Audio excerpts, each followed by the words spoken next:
Okay. So before we get into anything, what are sanctions? Sanctions are, how can I best put this? If an attorney doesn't follow certain procedures to the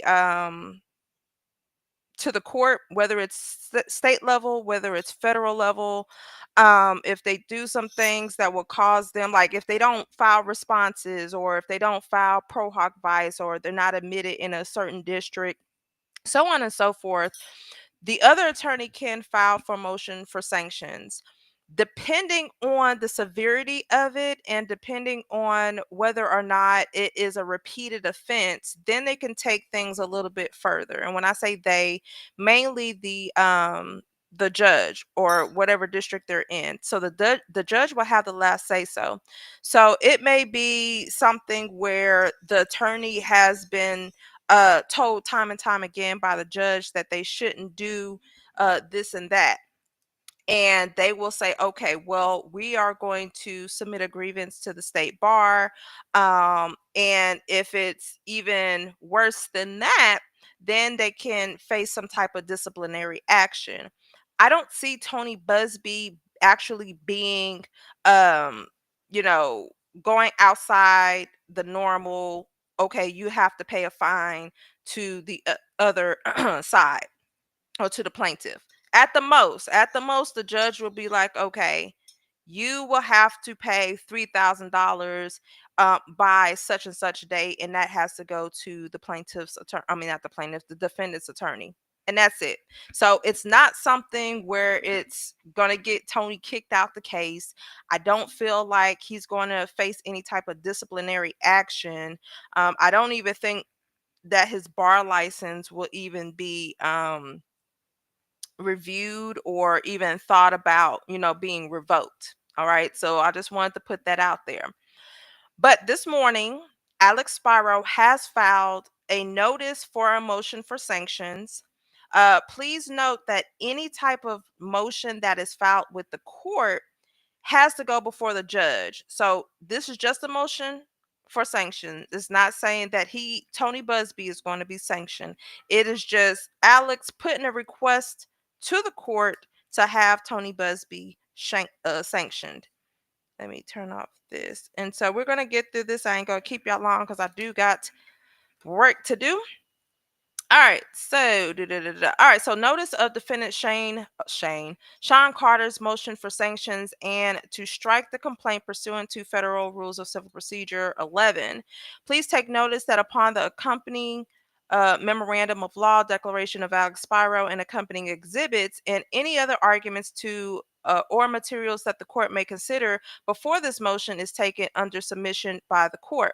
Defendant Sean Carter will move this court before the Honorable Annalisa Torres and at a date and time determined by the court, blah, blah, blah, for an order dismissing plaintiff's amended complaint pursuant to Rule 11C of the Federal Rules of Civil Procedure, 2, imposing monetary sanctions. So that's all they're asking for. They're asking for Anthony Buzbee, aka Tony Buzbee, to be fined, directing the parties to confer regarding a briefing schedule for the determination of Mr. Carter's reasonable attorney fees and costs, and such other and further relief the court deems just and equitable.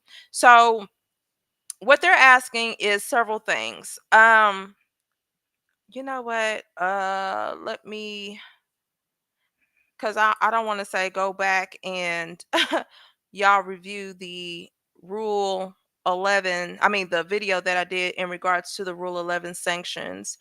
But for those that are here, where is it at? They said Rule 11C sanctions. Limitations on monetary sanctions. The court must not impose a monetary sanction against. Okay, that's nothing. All right, so that's all it is. All right, so he's asking for the complaint to be dismissed.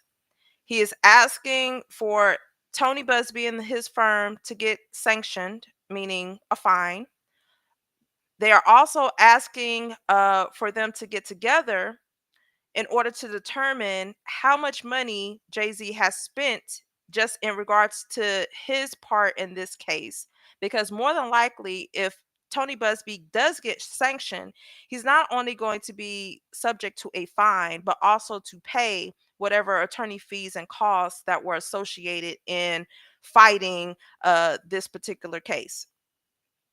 And then whatever the court deems, just in this matter. So that's that. Now, what is very interesting is the supporting documents that Alex Spiro actually submitted. And I'm just going to kind of give you guys a brief overview of what was filed, because I was like, child, they are really, really trying to discredit Jane Doe in regards to everything that she has been saying, because she even had admitted that her story has some inconsistencies with it, right?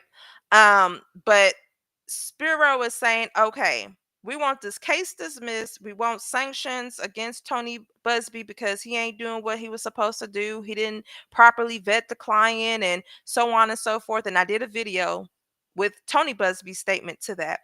But once again, Spiro has included in this motion for sanctions supporting documentation to prove and to support why this case should be dismissed. When I say, a lot of people are saying this case is not going to be dismissed. Good morning, Gold Digger. Good morning, love. Yeah, so a lot of people is thinking that this whole case is going to be dismissed, and that's not the point, or that's not the goal. For the simple fact, there are other defendants in this case. This is not a case where it's just Jay-Z. If you look at the parties include Sean Combs and all his entities, and Sean Carter. So all Spiro is asking for is for Sean, or Sean Carter, or Jay-Z to be dismissed from the amended complaint. So let's say that the judge just say, okay, we will dismiss the amended complaint that names Sean Carter. The case against Diddy is still going. Okay. So they're not dismissing the case. They're only dismissing the amended complaint that named Sean Carter as a defendant. So with the support, they included the NBC article. They included the Lotus nightclub's photo, screenshots from the award ceremony video footage, screenshots of the limousine from the award ceremony, screenshots of the vicinity of Radio City, a transcript of October 3rd, 2024, the Chris Hansen show interview, a transcript of the October 1st, 2024 press release, photos of the Twirl nightclub, the ACRIS search results, and that's dealing with property records. December 11th CNN article, 813 Park Avenue photograph, transcript of the April 28th, 2024 documentary interview, LexisNexis county deed, and the Hedge Banks drive photo. Oh, you know what's crazy is that I was going through my little rabbit hole, and I actually pulled up Hedge Banks because it also has a U-shaped driveway, but it's no buts. It has a U-shaped driveway and it is a white house. And I was thinking, well, maybe what if it's this, but it is outside of the New York City limits because it's in the Hamptons. Oh Lord, hold on. Let me text this attorney right quick. Good morning.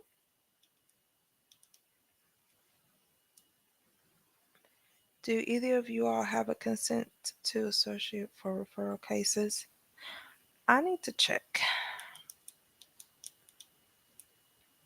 Yeah, that's the thing. Attorneys can text you at any time. I need to check. I think I have a referral. Okay. Anywho's, my bad, y'all. Yeah, so I looked that up. So I don't know. We'll see. We'll see. All right, so let's get back into the documents. Da-da-da-da. All right. So here is Alex Spiro's support for his motion for sanctions, dismissing the complaint pursuant to the Rule 11 of the Federal Rules of Civil Procedure. I ain't gonna read it because it's like 30 pages, but here's the argument that Spiro is trying to make.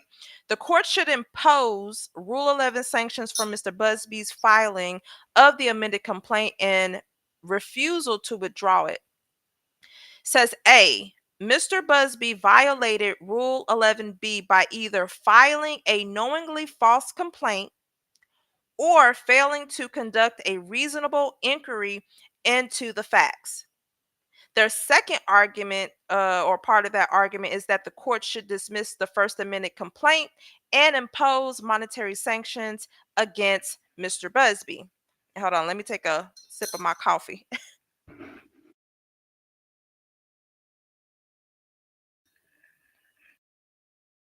Well, I didn't want y'all to hear me sipping. Gold Digger said, I thought about how Jane Doe has been honest. She's not hiding her inconsistencies, but a whole lot of her remembering is on point, with 2003 being more like the year not 2000. And that's what I said. But the crazy part is that they also talked about her autism, how individuals who are autistic, times and dates are not something that they are good with. So that could be, something that we have to take into consideration, as well as the time period. This is over 2 decades ago. This was literally, now, I know that we should know, and I can only speak for myself about traumatic experiences, or, experiences that were really, really awesome. We tend to remember those versus the day to day things that we do. So, like you said, she has been honest and say, yes, there may be some inconsistencies, but we have to realize that this is over 20 years. Furthermore, when we file cases and we don't have all of the documents or the facts or anything to back up that story, it's not saying that she is lying. Okay? That is why we go through the litigation process, because during the discovery phase, we get everything that we need in order to support the plaintiff. Look at DJ Academic's case, right? There has been videos circulating, okay, but y'all have to realize that some people are not into DJ Academics, so they're not going to go on his YouTube. They're not into, some of the cultural things that we do. So they're not going to go. There's life outside of YouTube. So they're not going to go scrolling on YouTube to find a video that, has been circulating about DJ Academics. So therefore, when the young lady filed her lawsuit, right? They asked, and they got to the discovery phase, they asked for documents, videos, audios, and responses to questions. That's what we use in order to, we go through there, we, line by line, screen by screen, photo by photo, and we take that information and we try to piece it with what the plaintiff has told us. This is the same case here. Everybody was like, well, there's not enough evidence. We haven't even got to discovery yet. Last night I reported that, I forgot who's did Busby file? Somebody filed. Somebody filed yesterday. And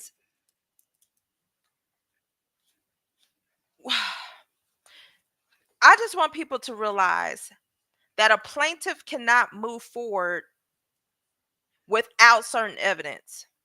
Give her an opportunity to get to the the discovery phase. A demand letter was sent prior to this filing of this lawsuit. Okay? That demand letter asked for a confidential sit down. It was no monetary, and people, I'm trying I'm trying not to be frustrated, but I have to understand that everybody is not in the legal field, okay? It is customary for demand letters to go out during a litigation process when you're dealing with civil litigation. Okay, I don't care what it is, if it's a wrongful death, if it is a car wreck, if it is a slip and fall, if it is an SA, whatever the case may be, it is customary that we send out a demand letter. There have been very few demand letters that we have sent out requesting for a pre litigation mediation. It does not always have to result in a monetary demand. They just wanted to collect the evidence because obviously that is part of trying to get more information to see if litigation is even needed. Because they could have sat down, you know what I'm saying? Jay-Z and whoever, I don't even know how it said confidential. So I don't know how that would have worked. But however it did work, she could have been like, oh, okay, well, da da da da da. And something could have been revolved. Oh, it's the wrong person, or he wasn't there, or whatever the case may be. But they did not give her the opportunity to even have that confidential meeting. So, therefore, in order to get a response from the other side, what we do, we file a lawsuit and we put that in the demand letter. If you do not agree with this meeting, or you do not agree with this demand, and no response is received, we're going to file a lawsuit. All right. Now that goes back to this part right here. It says Mr. Buzbee violated Rule 11B by either filing a knowingly false complaint or failing to conduct a reasonable inquiry. I did a video on that. What Buzbee already said. She went through she went through a full vetting process. She went through that. She's already been vetted through five. I don't know if it was five firms or five attorneys, but she was vetted. And knowingly false, well, we asked you for a meeting to sit down and talk about this, and you refused. Let's go on to 13. Let me see what's page 13 so I can get y'all out of here.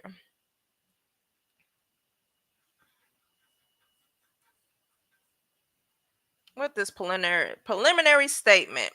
All right, so while the allegations stated in the complaint in this case are gravely serious and injurious to Mr. Carter's hard-won reputation, many of them on their face strain the outer bounds of credibility, and none of them appears to have been subjected to even the most rudimentary diligence by the filing attorney who initially signed his name to them and has since declined to withdraw them.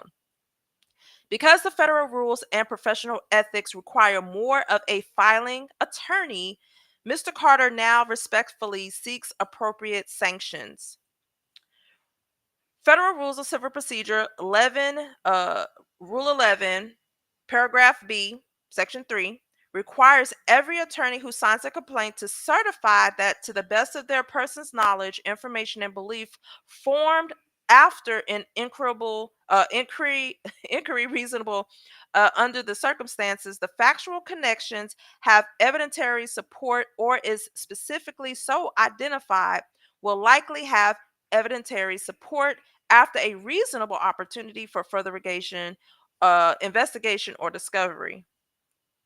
As judges in this district and elsewhere have long held, plaintiffs may not file a complaint in this court without having a reasonable investigation of facts. That rule accords with the rules of professional conduct, which prohibits an attorney from knowingly asserting material factual statements that are false.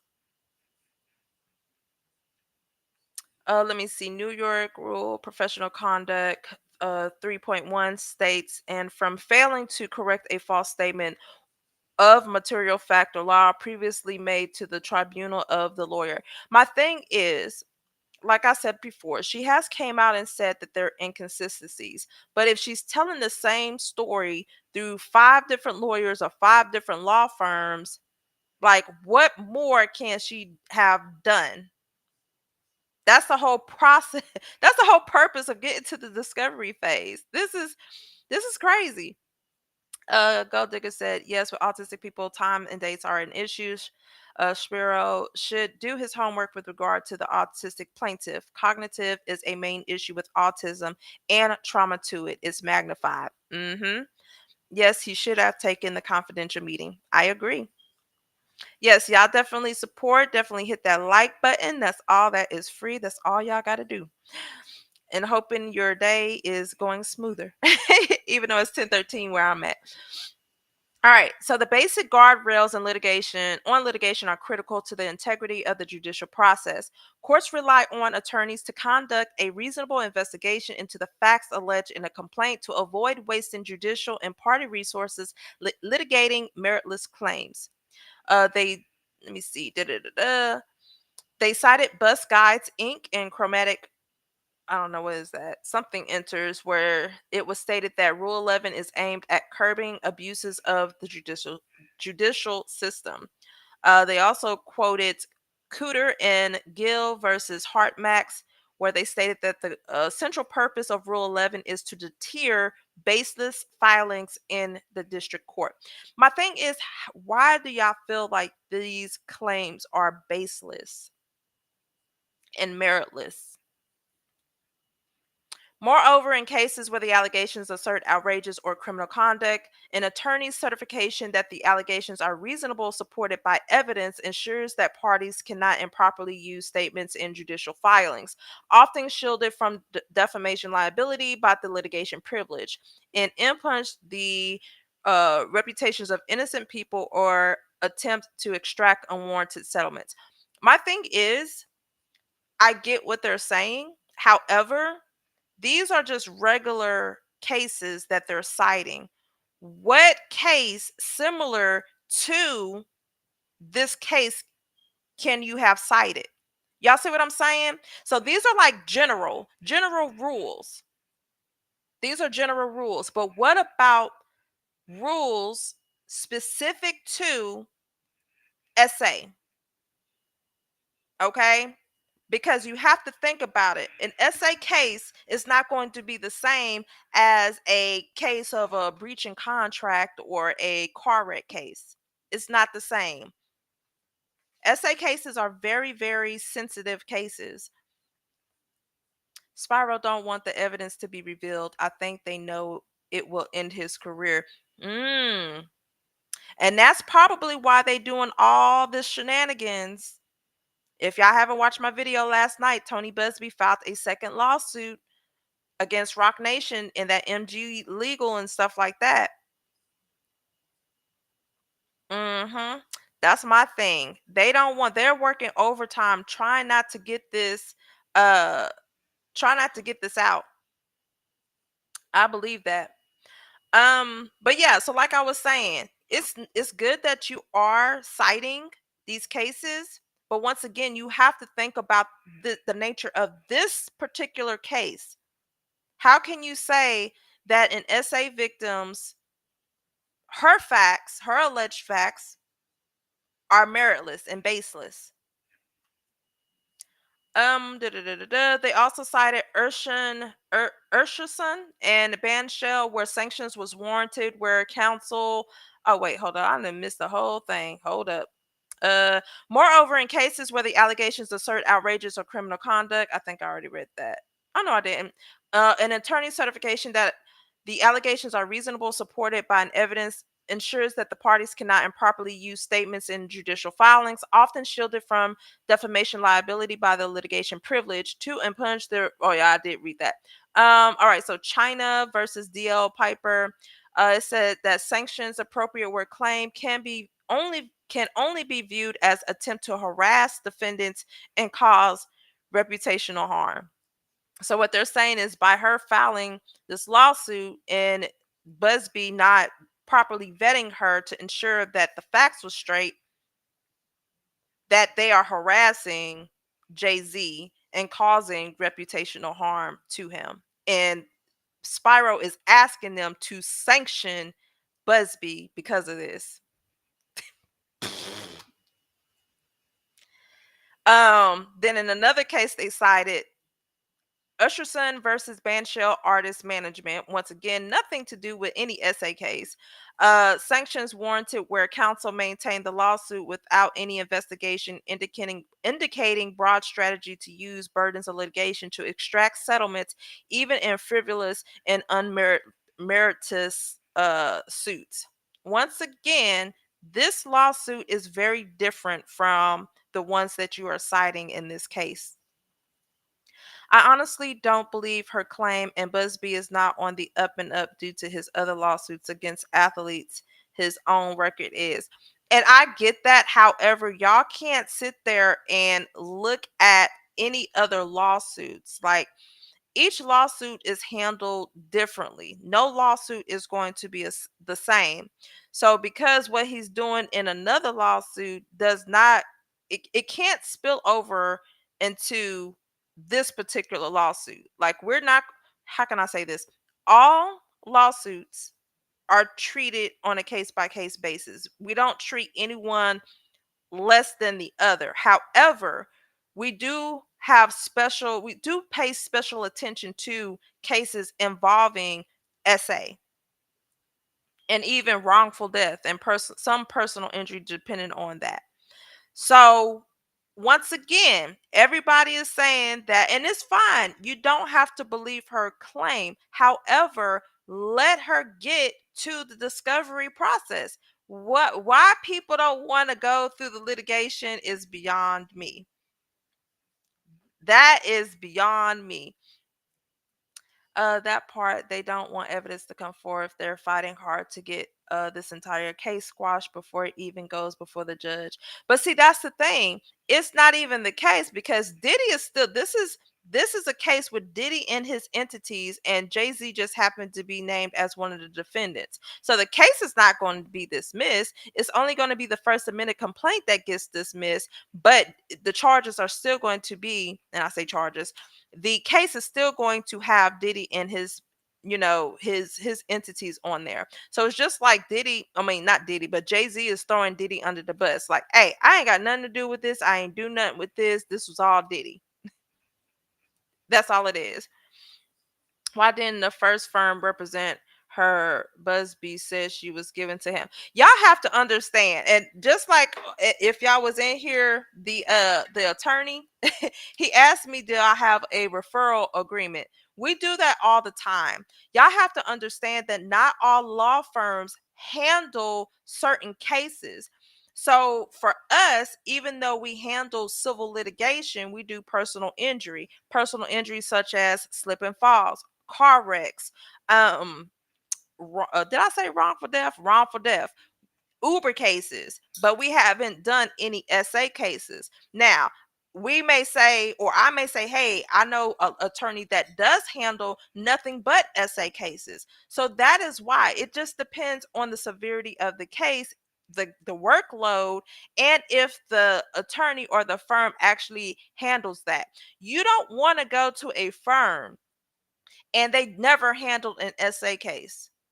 Y'all have to look at Tony Buzbee file. He is a national trial attorney. He has several practice areas and he is good. So that's why. So just because we get a case, we don't have to take it. That's number one. But we may refer your case to somebody who we know is who specializes in this particular type of case. I'm just saying, if your question tactics of spiral, should no, that's what I'm saying. And I've read, if you've gone and you watched the video for that, if he did what he did in those Jones Act cases, then he gets to what's coming from him. But that does not make, well, how can I say that? Like a shady attorney. I don't want to use the word shady, but it is questionable. Like, if you did something that you're not supposed to do, of course. But those are totally different cases versus this SA case, if that makes sense. Again, facts may be a bit scattered as a result of Jane Doe being autistic, but it doesn't mean it didn't happen. Correct. I wonder if the fight with Bay's sister about him cheating with child, I don't know, but baby, that elevator altercation is something.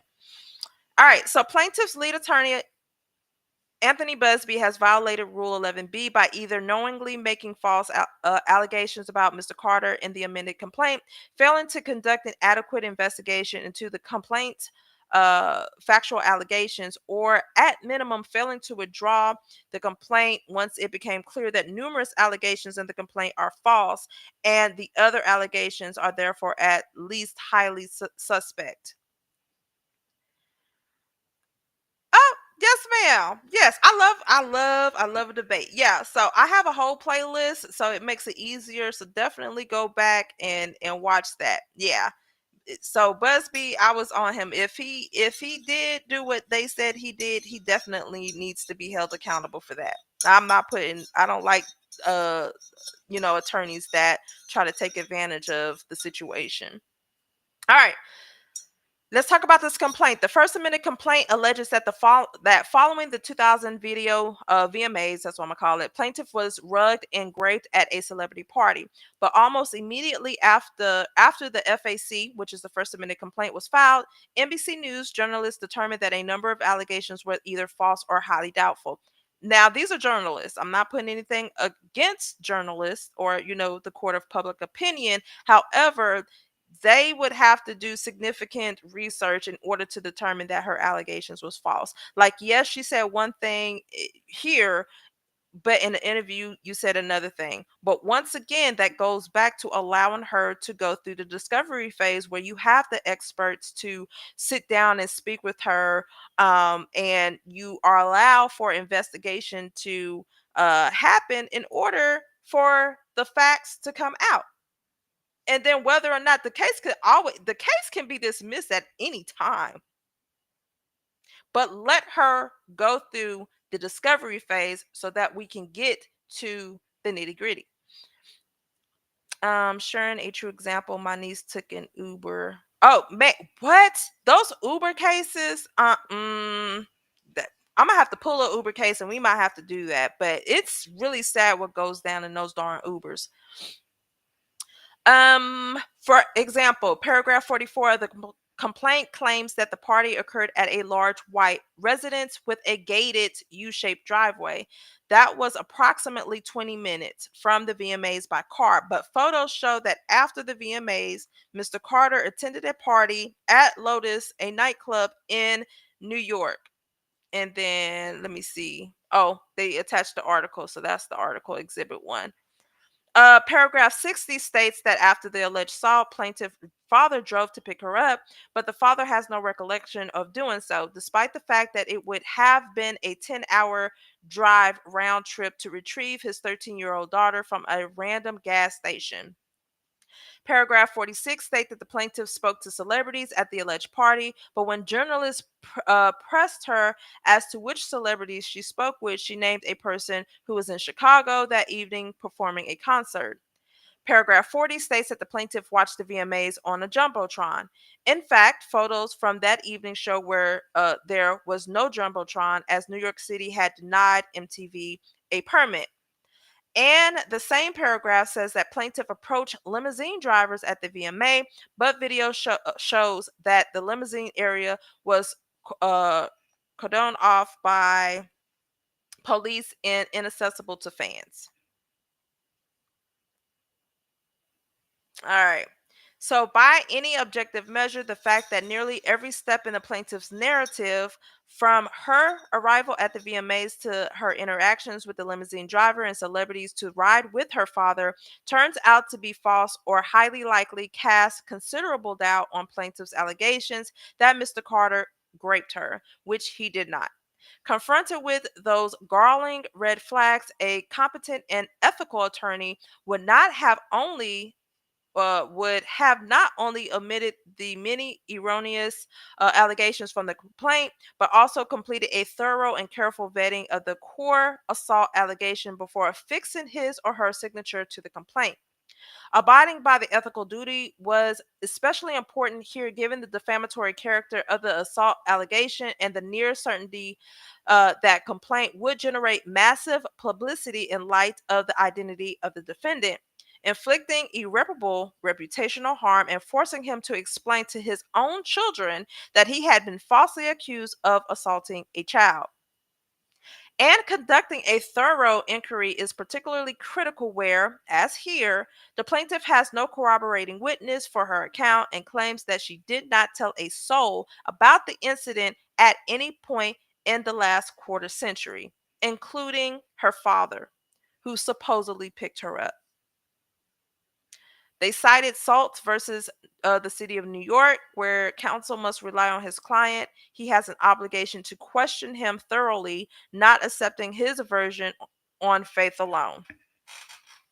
Once again, we have to take a look at cases similar to this one. I'm just saying. But it appears that Mr. Buzbee failed to conduct any such inquiry. That a reporter was able to undercut almost all of the events of plaintiff's narrative just 5 days after the First Amendment complaint was filed only highlights the complete lack of investigation undertaken by her own attorneys.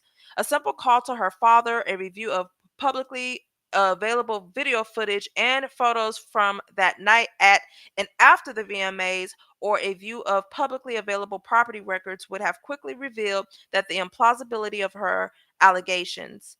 Mr. Buzbee, but Mr. Buzbee has all but admitted that he declined to undertake such a basic investigation. He actually came out and said that she was vetted. I'm so crazy. Oh, nobody's saying that there was a Uber.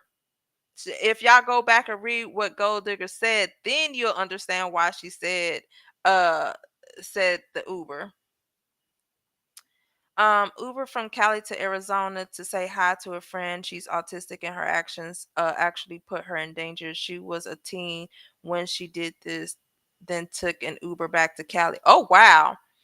Imagine the amount of money it costs to Uber there and back. It's not a normal thing to do, and her parents didn't know she did this until they got a charge on their credit card. What? See, anything could have happened. Anything could have happened. And she didn't. She didn't. Oh my gosh. That is all. And she's autistic. Oh man. Oh, poor baby. Poor baby. Golly. That's crazy. Mm.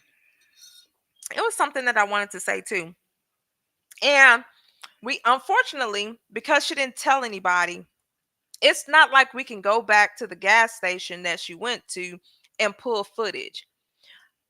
In these car wreck cases, the first thing I do is I ask them where was the incident or where was the accident, and I pull up a Google Maps or I search and I try to find any location that may have had a camera. Do y'all know that some people have cameras just for show? They don't be rolling. Some people have surveillance cameras, but it re-records like between every 9 to 12 hours, or it automatically erases after a 24-hour period. I'm like, what?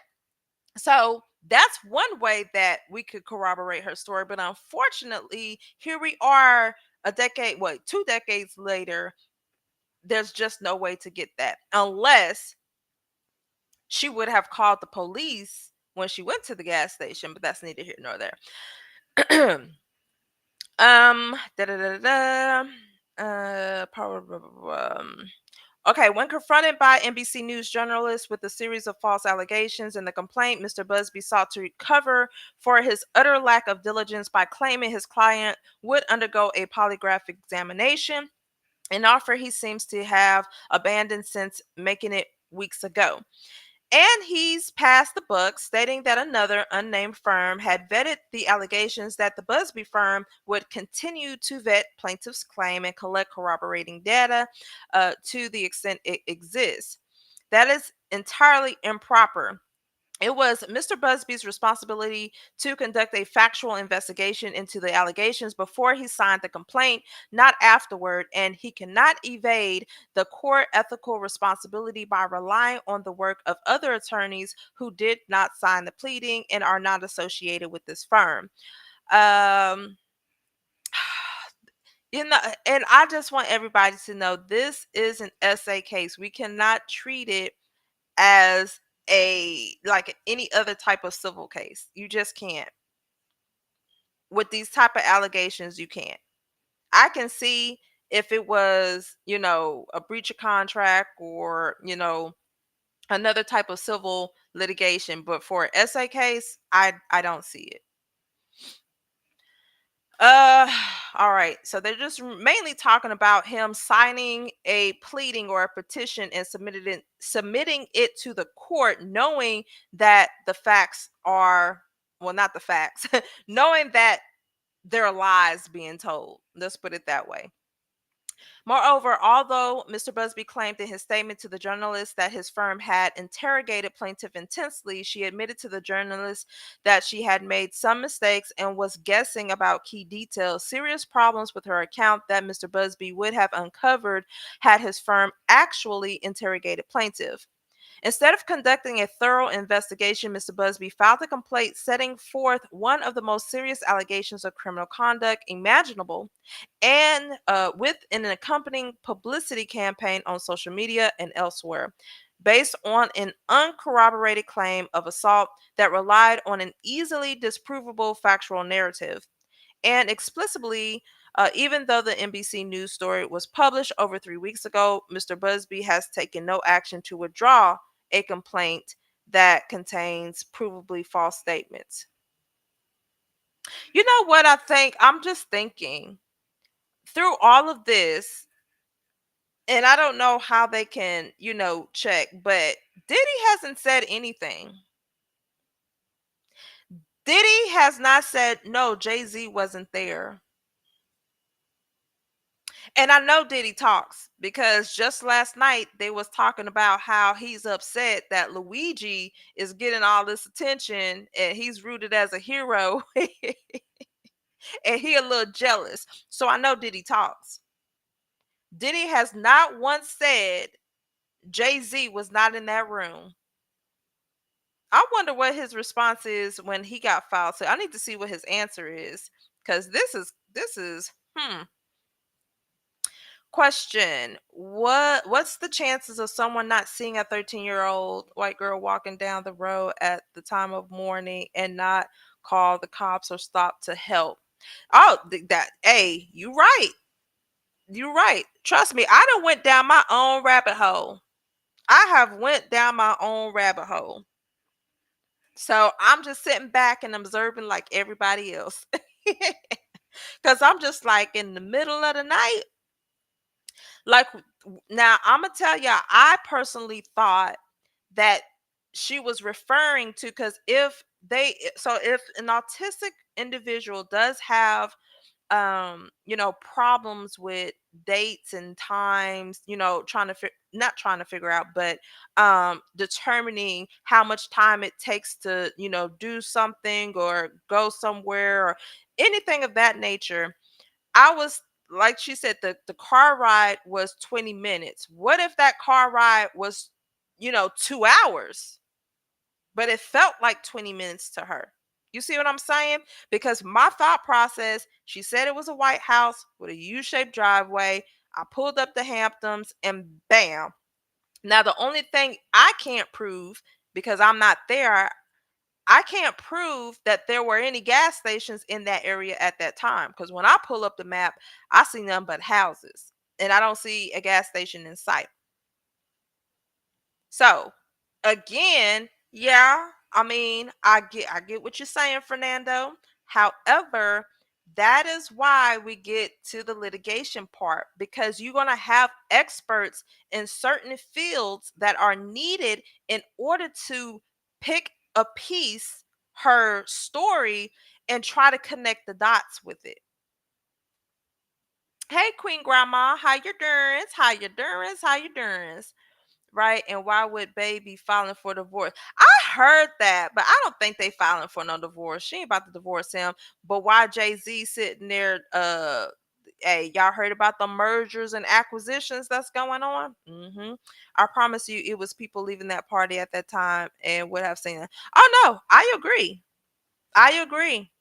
But we got to think about the extent of the people leaving the party, child, because I'm pretty sure, was there any sober person at them parties? Mm, I'm drinking my coffee. If my child was missing, I would have called the cop. She was missing for a while. And that is another thing. And I don't know, because me, I'm a nosy mom. I hear everything. So, and but thank the Lord I have awesome kids. But as a parent, how you know your child wasn't gone at the age of 13 for that darn long? Now they did say the father during back in them days, something was going on in that little area. So he could have been under the influence of something. I don't know. Allegedly. Allegedly. That's cap. It's obvious to me that Busby know his stuff, because he definitely said that other celebrities sit there and watch. Who is the celebrity and why haven't they come forth? Baby, let me tell you something. There's another case that I'm gonna get into, y'all. And I've been eyeing this case, and I was trying to wait to present it, but it's out now. It is a case where a Michigan man has sued Diddy, and I have gone through the records. Like, this dude ain't lying. This dude got receipts. Do you hear me? He supposedly named J Lo during that time, but we'll get into that. We'll get into that. There you go, Cassandra. Also, autism doesn't take a vacation, and as an autistic adult, I'm sure she still struggles with time, dates, and distance. Yep, we shall see. All right, so let's see. I don't even remember where I left off. Da da da da. Okay, I think I said that. None of that is acceptable for a member of the bar of this court or any other court. Now y'all saying he's a member of this court. That's funny. That is perhaps why Busby. Oh, never mind. I lied. None of that is acceptable for a member of the bar of this court or any other court. That is perhaps why Mr. Busby has not obtained admission pro hoc vice, despite having signed numerous pleadings and other filings in 2.5 months since signing the original complaint. Indeed, although Mr. Busby advised the court on December 20th that he was admitted to practice in the Eastern District of New York and intended to apply for reciprocal admission to the Southern District, he has not even sought interim admission pro hoc vice while his application is pending, despite signing more filings over the ensuing weeks. Whether that reflects an improper effort to avoid the jurisdiction of this court or just a failure to act with anything approaching reasonable diligence, it reinforces the propriety of imposing sanctions here. Given the horrific nature of the allegations in the First Amendment complaint, every day is inadequately vetted complaint remains on the docket, causing extraordinary harm to Mr. Carter, his family, his businesses, and his employees, especially when a complaint alleges violent, felonious conduct that is defamatory per se. Attorneys should not be permitted to destroy a person's reputation by alleging facts without a sufficient investigation or by failing to withdraw those allegations once it is clear that they are false and exceedingly or that they are false or exceedingly unlikely to be true. Mr. Carter respectfully requests that the court vindicate Rule 11 by immediately dismissing the First Amendment complaint against Mr. Carter and imposing an appropriate monetary sanction or fee award against Mr. Buzbee and the Buzbee law firm. This could have all been avoided if you would have sat down for that confidential meeting before you was even named. I'm just going to start there. So whether or not you believe the allegations, I would have went to that meeting and say, "Hey, I didn't do this. I don't know who she's talking about." But you chose to ignore the demand. Therefore, they amended the complaint to add you, Mr. Carter. All right. Let's see. This is stuff that we already know. The hotline. So they're just talking about how and I'm gonna read this. I'm gonna read this pretty fast so we can get through this. So on September 17, 2024, federal prosecutors unsealed an indictment against Sean Combs for racketeering and other offenses related to sexual misconduct, none of which involved Mr. Carter. Shortly after, Mr. Buzbee published a 1-800 hotline for potential plaintiffs seeking to sue Mr. Combs for abuse. Just 2 weeks later, Mr. Buzbee stated in a press conference that more than 3,000 individuals had contacted him via the hotline claiming to have been victimized by Mr. Combs. Mr. Buzbee further stated that he was already representing 120 plaintiffs who intended to bring civil claims against Mr. Buzbee. That sequence alone strongly suggests that Mr. Busby's vetting of claims were grossly deficient. Even assuming Mr. Busbee set up the hotline on the same day that Mr. Combs' indictment was unsealed, the sheer number of calls that Mr. Busbee allegedly received within the 2 weeks between the unsealing and the October 1st press release indicates that Mr. Buzbee could not possibly have vetted every caller's allegations to the extent necessary to establish their veracity before signing up 120 of them as plaintiffs. Now, Busbee's firm is not the only firm that is assisting in this. You will have several firms that are helping in this process. So I don't want people to think that it's only the Busbee law firm that is working these Diddy cases. It is not. In the beginning, when I first reported this, I think I named about two other firms that were included in in my video. All right. So Busbee is not the only firm that is handling this.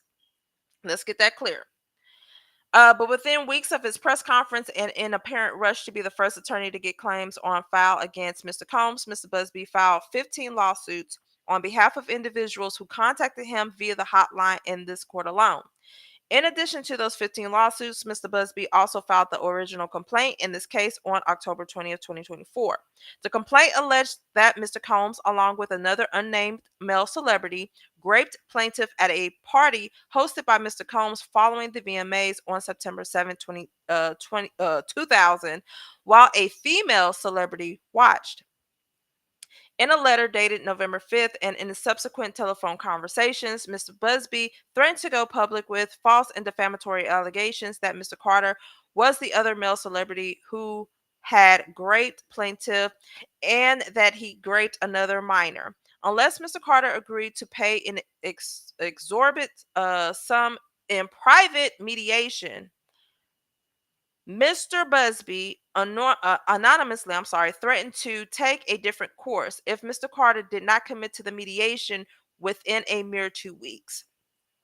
Unable to extract the payment from Mr. Carter for the false allegation, Mr. Buzbee then filed a first amended complaint on December 8th, adding Mr. Carter as a defendant without, as he now come to light, having undertaken even the most basic investigation of the allegation. I wish they would show us a copy of this demand letter because Buzbee is saying no monetary amount was even mentioned in there. But then you have Spiro saying that he was asking for money. And I've told y'all time and time again that there are demand letters that we send that only request a mediation to discuss some things, not necessarily a monetary demand. So this is crazy. The First Amendment complaint alleges that on or around September 7th, 2000, a friend drove plaintiff from her home to Radio City Music Hall to attend the VMAs, where she remained outside and watched the event on a Jumbotron. During the VMAs, plaintiff, determined to get into the VMAs or an after party, allegedly spoke with numerous limousine drivers to take her way in until she spoke with a driver who informed her that she fit what Diddy was looking for. When the VMAs ended, the First Amendment complaint claims that the same driver took plaintiff to a party hosted by Mr. Combs at a large white residence with a gated U-shaped driveway and a large living room or foyer. And I think I showed you guys that house in the Hamptons. At the party, the First Amendment complaint alleges that plaintiff recognized many celebrities, which she told the NBC News journalists, including musicians Fred Durst and Benji Madden, among others. The First Amendment complaint then recites the same rape allegation as the original complaint and alleges that the previously unnamed male celebrity who also assaulted her was Mr. Carter. It states that following the alleged assault, plaintiff ran out of the house, passing numerous celebrities and other individuals on the way to a gas station where she called her father, admitted that she lied about her whereabouts, and asked him to pick her up. Plaintiff's father then purportedly arrived to pick up her up shortly before dawn. My only question there is, why not call the police versus calling your father? I mean, I understand that you was 13 and you thought that you may have gotten in trouble, but if you ran to a gas station and you look scared or whatever the case may be as the clerk, why didn't the store clerk call the police? Mm. All right. On December 13, 2024, plaintiff sat for an interview, and I'll get to the comments in just a second. Plaintiff set for an interview with NBC. The interview exposed that plaintiff had not, prior to the point, faced any meaningful scrutiny of her factual account. In response to questioning from NBC, plaintiff confirmed that many of the FAC's allegations did not correspond with basic, known, and readily ascertainable realities. For example, NBC reported the photos of Mr. Carter from the night in question shows him at the Lotus Club, not a private residence. Other photos from that evening also show Mr. Combs with his then girlfriend, the musician and actress Jennifer Lopez, at two different establishments, Lotus and Twirl, neither of which was a large residence with a U-shaped driveway. Plaintiff also claimed with certainty that she spoke with musician Benji Madden at the alleged party about his tattoos of the Last Supper. She supposedly remembers this interaction in clarity because she has a religious background, so it's something to talk about. But Mr. Madden was not even in the state of New York. His representatives told NBC that he did not attend the VMAs and, in fact, was on tour in the Midwest with his band, Good Charlotte. Plaintiff also asserted that when she could not gain entry into the VMAs on the night in question, she watched the award show on the Jumbotron outside. Photographs and videos, however, confirmed that no Jumbotron existed, as the city of New York denied MTV's permit request for one, and that when picking up or dropping off celebrities, limousines were cordoned off by police barricades and inaccessible to fans. Now I'm thinking, if did they show it on? I don't know how to show. I have to look at the pictures. But did she get a Jumbotron mixed up with something? Possibly. That's what I'm thinking. But let's continue. Oh, you know what? Let me see. All right. Let me get to these comments. My bad, y'all. um, Fernando says obvious. It's okay. Okay. Pamela says it's obvious to me that Busby knows his stuff because he definitely said the other celebrities sit there and watch. Who was a celebrity? Oh, God, I already read that. All right, Tima Marie. We used to sneak out all the time and never got caught. This is possible. Oh, Tima Marie, I was scared. My mama was. Fernando said a dad that cares enough to drive 5 hours to go get his child would have done a few things. One, he would have called the cops. Two, he would have taken her to the hospital. Or three, went back to the house. But that's the thing, though. She didn't even tell her father. And I can't say that she is lying about that because, once again, I was a teenager when something happened to me. I didn't tell nobody until I was 23. That's something I held too dear to, well, not even dear, but I held on to. So it could be that she just didn't tell. Now she's like, okay, I'm gonna tell you that I was somewhere I wasn't supposed to be. But in event if that did happen, I understand where she's coming from. I would have been too scared to even tell anybody because I don't even know how they would have reacted. And I'm just telling you this from experience. At T. Marie, yep, sneaking out and getting caught in the foolery by your parents, but sadly for some, it can go wrong and become dangerous. Exactly. Yes, y'all take a minute to hit the like button, please. Thank you. If Jay-Z fighting so hard to cover up all his dirt or keep his high profile image, I I think so too. Cause there's that Ramir case. There's some shady stuff that was going on with that. Did you see the interview of the former bodyguard for Diddy saying he was there and they didn't use limousines back then, only SUVs? I mean, you have to think, once again, this was a 13-year-old. But I understand what everybody is saying. However, can we get to the discovery phase at least so that way we can know for sure? Like, okay, I'm showing you pictures. Was it a SUV or was it a limousine? Because we no, actually, that is a lie because um that what was that part, that lady that just came out from Oklahoma, she showed a pic. Well, that was her. Did she win a limousine? I gotta go back and look, but we're gonna see. Bafana Duba, the 10 hours round trip would have needed the cars to refuel.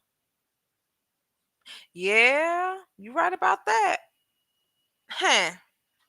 Well, but back in them days, you put $5 in your gas tank, you had a half a tank.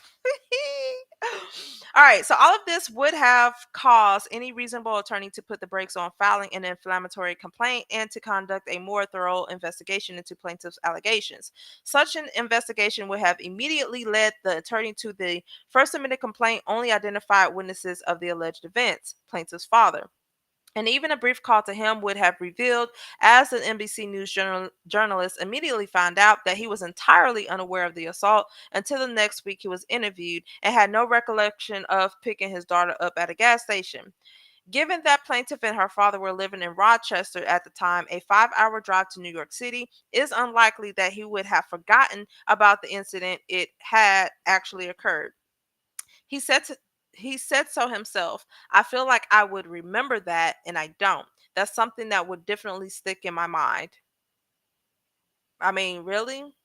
Like if it's just I don't know. I don't know. Do y'all remember any of y'all 5-hour trips? Y'all random 5-hour trips to anywhere? I don't know. Though he recalled an instance where he picked her up in the middle of the night, he remembers it as a local drive, not to New York City. Uncovering these serious problems with the claims who would not have taken a competent and ethical attorney much time. NBC journalists identified the complaint's factual inaccuracies only 5 days after the first admitted complaint was filed. But despite engaging in maximalist efforts to solicit new clients through his 1-800 hotline and extract an outsized payment from Mr. Carter under threat of taking a different course if he did not, that's the thing. It wasn't a different course. This is what happens, and Spira should know this. If you send a demand letter, you don't respond to the demand letter. That's an automatic lawsuit. Period. It's not a different course. It's something that is standard. Mr. Busby did not apply the same vigor to actually testing the specific allegations of plaintiff's case. Indeed, let me see. Let me see what this footnote says. So, Mr. Busby's conduct in this case is consistent with his approach to pursuing high profile lawsuits. In a recent documentary entitled The Downfall of Diddy Inside the Freak Offs, he not acknowledged to reporters that criticism that he puts enough embarrassing things in a complaint to force a settlement was fair, and said that because the legal system is a gulag, his firm always makes an attempt to resolve these cases without filing a lawsuit. And if they fail in that, then they file the case and pursue it with aggression. I agree. That's all case. I don't care what case that is. I agree with what he said. Indeed, although Mr. Busby claims that his firm will continue to vet his client's allegations, he appeared to admit to NBC that his firm failed to conduct any investigation into the merits of plaintiff's claim in the first place. Did he say that, or y'all just saying that?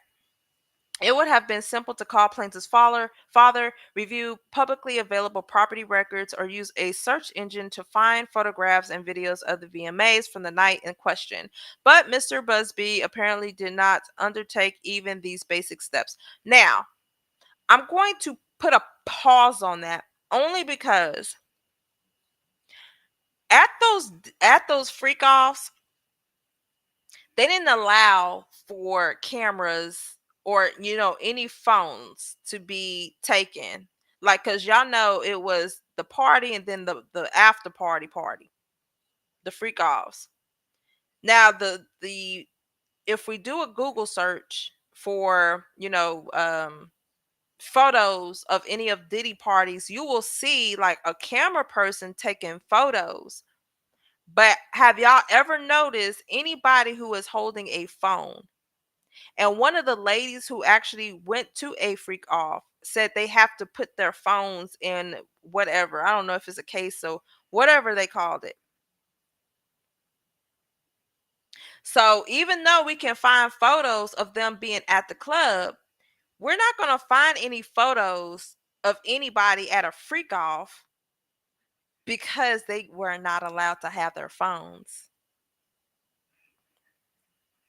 Mhm. Instead of providing any adjustable, wait, hold up, did I? Da-da-da-da-da, da-da-da-da. Yeah.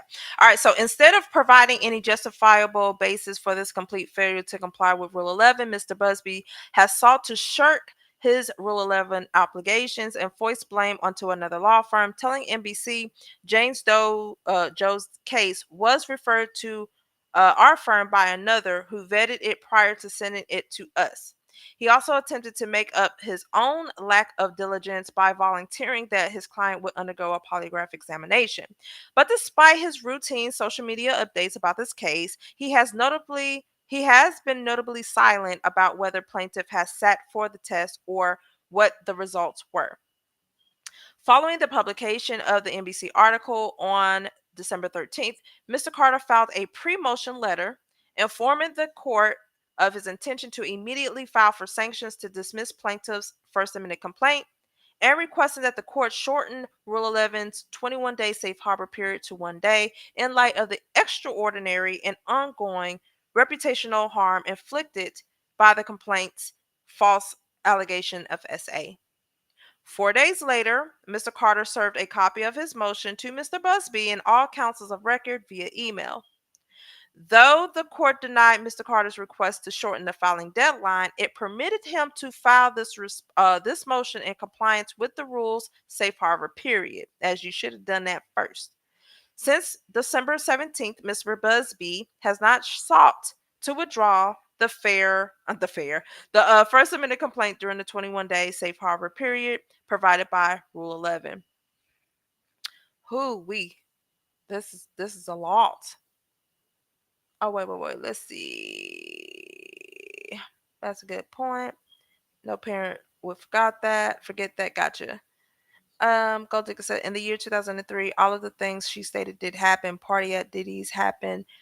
The tattoo guy was at the party. The Jumbotron existed all in 2023. I need to look at that. It would have also been complicated to directly get the Manhattan or elsewhere. There were no smartphones, GPS at that time. That's true. The security and limo company also needs to be found. Yep. The other thing is the photos take a second to take and do not account for the entire evening. That's true. The drama is that both sides need to produce better facts that NBC had not produced. I agree. For instance, Benji has to be clear and say that he either did not have the tattoo or had not spoken to a young girl. Ooh, that's a good one. See, why didn't Busby show these results of the lie detector test? Yeah, well, we got to see if she even took the lie detector test. That's part one. The tour happened after the VMAs, and so it is not enough for them to say they were on tour because those dates don't align. Huh. I'm gonna do some digging into that. Hold up, this is the wait. I got my little notepad there. I'm gonna look into that 2003 date because that is a good question. Um, let's see. So these are the legal standards to ensure that lawyers do not file baseless and harassing complaints. Here what the federal Rule 11 says. By presenting to the court a pleading, an attorney certifies that to the best of person's knowledge, information, and belief formed after inquiry reasonable under the circumstances, the factual contentions have evidentiary support, or if specifically so identified, will likely have evidentiary support after a reasonable opportunity for further investigation or discovery. So I'm not going to read the whole legal standards, but all in all, what they're saying is, in order for them to not file frivolous complaints that is filed to harass a defendant, the attorney who is filing has to ensure that they do their investigation, they do their due diligence to ensure that the facts can be supported, or that their facts, what is being alleged, can be supported. I get that. I really do. But once again, I'm going to state this is an SA case. And I think in one of the videos I did go over the SA case with the archdiocese. Uh-huh. It's a New York case as well.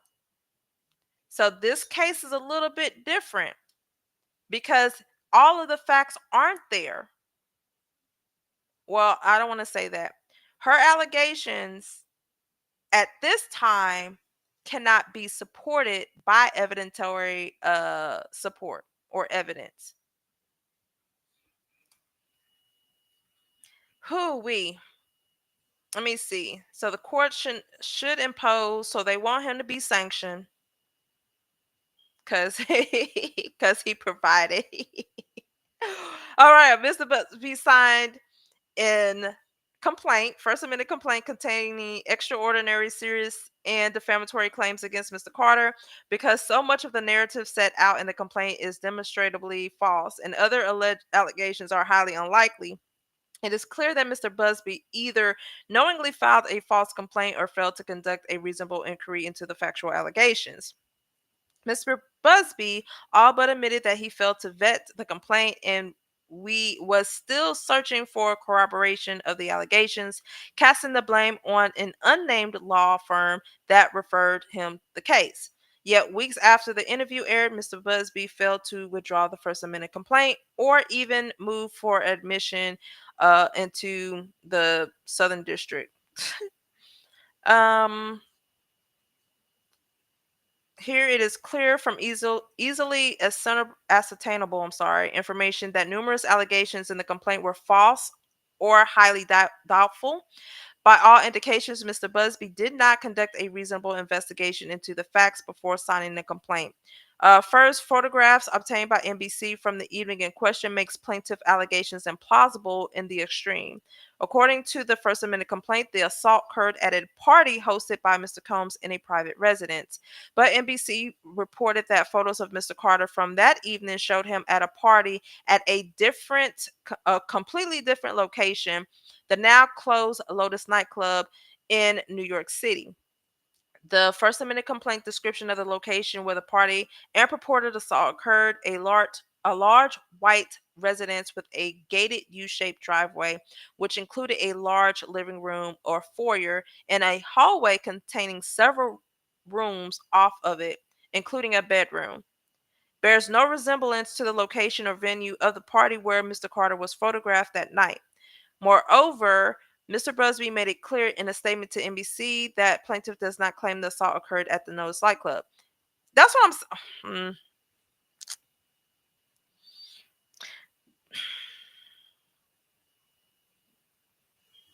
I mean, it didn't like the Lotus. That's a nightclub. We're gonna talk about the residence. The residence is a totally different place. If it happened at a residence, they not gonna have their phones. The phones were not allowed in that house. I'm telling y'all. I don't care if it was in the Hamptons, whatever house she was at, no phones would have got past the front door people. Ba, ba, ba, ba, ba, ba. The tour happened. Okay. The band Good Charlotte did in fact go on tour in 2000. Look it up. All right, Jay-Z had his own after party in 2003. Look up Jay-Z after party hosted by Remy Martin. Ooh, yeah, the dates do not need to shift either. It may still be 2000 because then 2003 makes her 16 and she might remember that at least. Good point. The house may still exist when rugged. Nobody can be sure of the travel distance, time, direction, and that's what I'm saying. And these are the after effects. However, I'm not making Mr. Busby's case here. It remains plausible, and Mrs. Spiro and Mr. Carter were flailing too much, making it too suspicious to me. I thought I was the only one. The first camera phone was created in 2000, and they were extremely expensive. Hey, trust me, I know. I had my first. That's when I 2000. I was a freshman in college, and I didn't have a phone. I remember my phone wasn't even, you couldn't even take pictures. It was like one of those AT&T phones where you pull back the little cover and you access the keypad. That was about it. So I know damn well they so and that goes to show then that there was no phones, if there were, to be taking pictures. Even if you had a BlackBerry, I don't even think the BlackBerry took pictures. What's up, Buttercup? No, you good. You good. Huh? All right. Second, the First Amendment complaint account of what happened at the party before the alleged assault crumpled under even surface level scrutiny. The FAC alleges that upon arriving at the party, plaintiff encountered many celebrities in the large living room or foyer of the house. But when asked about whom she spoke with, she named Benji Madden, a conversation that supposedly stuck in her mind because of his readily I can't even talk, identifiable tattoo of the Last Supper. The entire exchange, however, was pure fiction. Mr. Madden did not attend the VMAs, was not at any party that evening, and was not even in the state of New York. He was halfway across the country on tour with his band Good Charlotte in the Midwest, performing at a concert in Chicago on the night of the VMAs, a fact that a Google search would have revealed in less than a minute. A competent lawyer would have asked the question, whom did you speak with at the party? During the first substantive discussion with plaintiff about her claim, and the other taken in effort to confirm that those individuals were indeed in New York that evening. But Mr. Buzbee apparently did not even bother to take that simple first step to investigate the claim before signing his name to a pleading accusing another person of a serious criminal offense. Now, that is not how lawyers are supposed to conduct themselves. That Nokia, you already know. Yup, that Nokia, baby, I thought I was the ish with that. Third, Mr. Busby evidently did not even contact the one witness that he both knew about and had access to, the plaintiff's father, who was more than willing to discuss the matter with NBC News. My thing is, even if he called the father and the father say, I don't remember that, what is he not supposed to pursue the case? This is the young lady's account of what happened to her. The job, yes, your job is to investigate. I get it. However, this is an essay case, and you don't take essay cases lightly. And when he spoke with NBC, he disputed a critical element of plaintiff's story, how she got home. The FAC alleges that after the purported assault, plaintiff ran to a gas station, called her father, admitted that she had lied about her whereabouts, and asked him to pick her up, after which he arrived to pick her up shortly before dawn, and the two drove home in silence. Probably she was asleep. I would be knocked out.